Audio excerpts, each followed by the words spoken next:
Study France के अंदर जो कैंपस फ्रांस का पर्सनल इंटरव्यू है वो सबसे इम्पोर्टेंट फैक्टर है और most of the time student इसी वहम में रहता है कि पता नहीं उसका इंटरव्यू होना है कि नहीं होना। तो सबसे पहली बात यह है कि जो कैंपस फ्रांस का इंटरव्यू है वो मस्ट है और उसके अंदर चार चीज़ें जो है वो देखी जाती हैं। सबसे पहला ये देखा जाता है कि एकेडमिक सीरियसनेस आपने कितनी।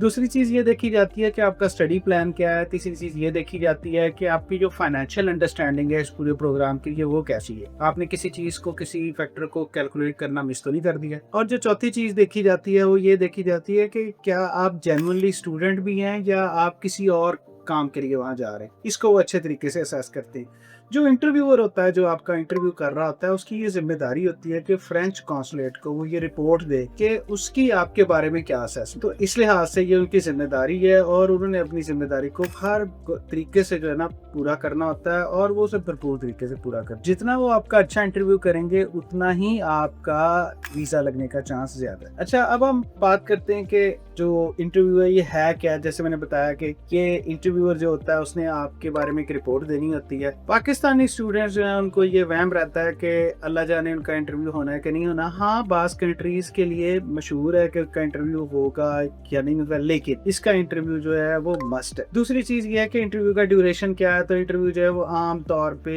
20 to 40 मिनट्स का होता है। 20 मिनट का एक रेगुलर इंटरव्यू होता है जिसके अंदर जो स्टूडेंट जो होता है जिसके को गैप ना हो, स्टडी गैप ना हो, उसको असेस किया जाता है। लेकिन जिस स्टूडेंट की स्टडी में गैप होता है उसमें क्योंकि कई एस्पेक्ट से उसने उसको एवेल्युएट करना होता है तो वो थोड़ा लेंथियर इंटरव्यू होता है। अच्छा, इसके अंदर ना हमारा एक्सपीरियंस जो है वो बड़ा अजीब सा है। जैसे मेरे एक स्टूडेंट ने इंटरव्यू के लिए गया और वो बड़ा टेंस था और उसने सोचा कि पता नहीं मुझसे उसने क्या पूछना है, लेकिन वो क्योंकि ट्रैवल करके गया था एक डिस्टेंस के साथ, तो सबसे पहले जो इंटरव्यूअर ने उसने उसको कंफर्टेबल करने के लिए उसको सबसे पहले पूछा कि तुम्हारा सफर कैसा रहा, मतलब कोई प्रॉब्लम तो नहीं हुई, तुम्हें बिल्कुल खैरियत से पहुंच गए हो, तुम आए तो बिल्कुल टाइम पे, तो इसके लिए तुम्हें कोई स्पेशल एफर्ट तो नहीं करनी पड़ी। तो वो जो हमारा स्टूडेंट था ना वो बिल्कुल भी, यानी वो जो उसका टेंस मोड था ना वो उसका खत्म हो गया, रिलैक्स होकर उसने इंटरव्यू दिया। और ये जो इंटरव्यू था ये एक्चुअली 20 मिनट का एक्सपेक्टेड था लेकिन ये 13 मिनट में खत्म हो गया। और वो जो हमारा स्टूडेंट था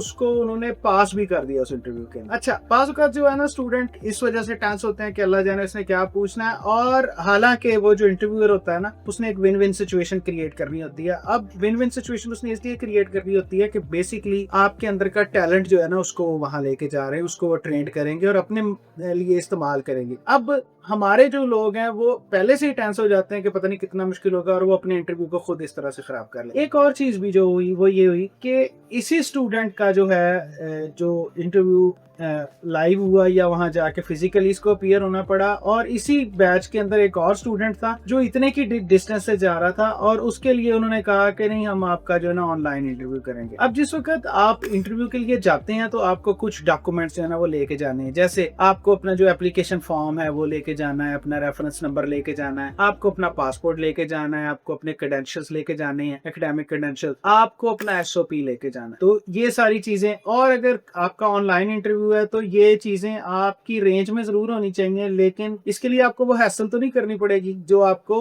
दूसरे केस में करनी पड़ी जब आपने ट्रैवल करना। तो ये आपके लिए ना, यानी कि कुछ भी हो सकता है इसमें, आपने कोई भी फिक्स फार्मूला नहीं है कि आपका 20 मिनट का इंटरव्यू होना है, हर चीज चेक होनी है उसने।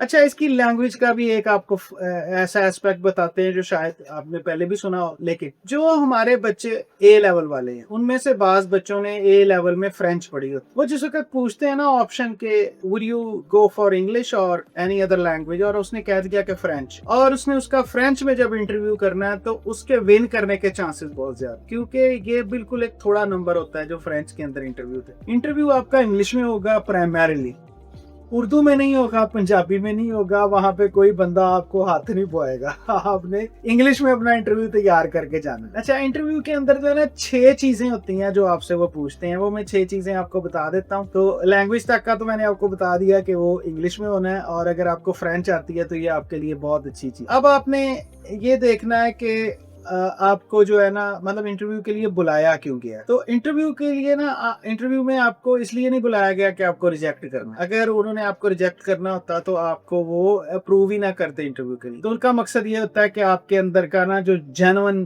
कैंडिडेट है उसको वो सही तरीके से जो है असेस कर सके। इसके अंदर उन्होंने ये देखना है कि एकेडमिक आपका एसओपी, आपके इंटरव्यू के आंसर्स, आपके कैरियर गोल्स और आपकी जो यूनिवर्सिटी की चॉइस है वो आपने बिल्कुल सही तरीके से की है। आमतौर पे जो इंटरव्यू के अंदर क्वेश्चन पूछे जाते हैं, सबसे पहला और क्रिटिकल क्वेश्चन जो होता है वो ये होता है इंट्रोड्यूस योरसेल्फ। अपने आप को इंट्रोड्यूस कराना है। इसके लिए मैं आपको साथ साथ इसका जो है ना सोल्यूशन भी बताता है। आपने अपने आप को मॉक 1-1.5 मिनट का एक इंट्रोडक्शन का जो है ना वो जरूर तैयारी करें, रिकॉर्ड कर लें, जैसे मर्जी करें, वीडियो बना लें अपनी। दूसरी चीज उन्होंने पूछनी है कि आपका बैकग्राउंड क्या है, यानी आप एक बिजनेस फैमिली से हैं, आपके फादर मदर जो है वो वर्किंग कपल हैं, या आपके फादर जो है वो काम करते हैं, मदर जो है वो हाउस वाइफ है। तो बेसिकली इसने आपका बैकग्राउंड लाजमी पूछा। फिर उन्होंने ये जरूर पूछना है कि आपकी हॉबीज क्या है। अब आपने हॉबीज में बता दिया कि ये बुक रीडिंग मेरी हॉबी है, और उसने आपसे अगला सवाल पूछ लिया कि लास्ट बुक कौन सी पढ़ी, आपकी जाने बुला, ठीक है ना। तो ये नहीं करना, वहां पे आपने अपने रोब नहीं डालना। अगर आप शाम को बैडमिंटन खेलते हैं तो आप बता दें कि मेरी हॉबी जो है स्पोर्ट्स है और मैं आजकल बैडमिंटन खेलता हूँ। अगर आप कहीं यारों दोस्तों के साथ बैठ के डिबेट करते हैं, गपशप करते हैं, तो आप उसकी बात जरूर करें उनके साथ, ठीक है जी।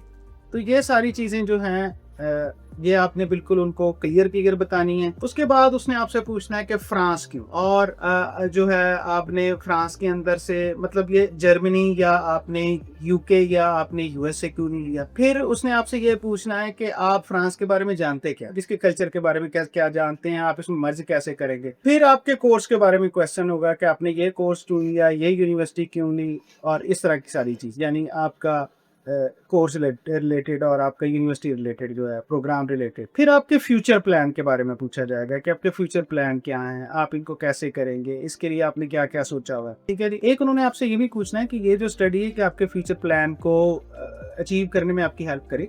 इन चीजों को आपने इन व्यू रखना। अच्छा जी, इसके अलावा फाइनेंशियल्स के क्वेश्चन होने हैं कि आपको कोई स्पॉन्सर कर रहा है, सेल्फ स्पॉन्सर भी हैं। अब आप ये भी बता सकते हैं कि मेरे लिए मेरे फादर ने शुरू से ही कुछ इस तरह से कोई पीस ऑफ लैंड जो है वो बचा के रखा हुआ था, या मेरे लिए कोई एजुकेशनल प्लान लिया हुआ था और उन्होंने सोचा था कि अगर मैं हायर एजुकेशन के लिए जाऊंगा तो वो उसको जो है यूटिलाइज कर लेंगे। इस तरह की चीज आप ओपनली कर सकते हैं। वहां पे वो बात कीजिएगा जो आप जस्टिफाई कर सकते हैं। जिसको आप जस्टिफाई नहीं कर सकते वो स्टोरी उसको नहीं सुनानी, वो सुनाने से आपके रिजेक्ट होने के चांसेस ज्यादा हैं सिलेक्ट होने के काम में। ओके जी, उसके बाद आपसे एक जो बड़े इंपॉर्टेंट क्वेश्चन होंगे और इसके ऊपर आम तौर पे बच्चे जो है ना कोई इतनी ज्यादा तैयारी नहीं करते, वो ये है कि आपका जो एकेडमिक्स है, यानी बीएस जो है आपका 4 साल का, वो कैसा रहा। उसके अंदर आपकी मॉर्निंग की क्लासें थी, इवनिंग की क्लासें थी, आपको सबसे अच्छा मॉड्यूल कौन सा लगा, और जो प्रोग्राम आप ले रहे हैं उसके अंदर कौन सा मॉड्यूल है जो आपको अच्छा लग रहा है, और ये एक दूसरे से कैसे कोरिलेट करते हैं, आपको ये क्या फायदा देंगे, और आपका जो फाइनल ईयर का प्रोजेक्ट था वो क्या था, आपने ये कैसे सबमिट किया था, उसका कोई डॉक्यूमेंट आपके पास है, कोई चीज आपके पास है। ये ऐसी चीजें हैं। फिर उसमें अगर आपका स्टडी गैप है तो वो आपने जस्टिफाई करना है, आपका कोई वर्क एक्सपीरियंस है तो उसके बारे में बताना है। और सपोज आपको स्टडी किए हुए या आपको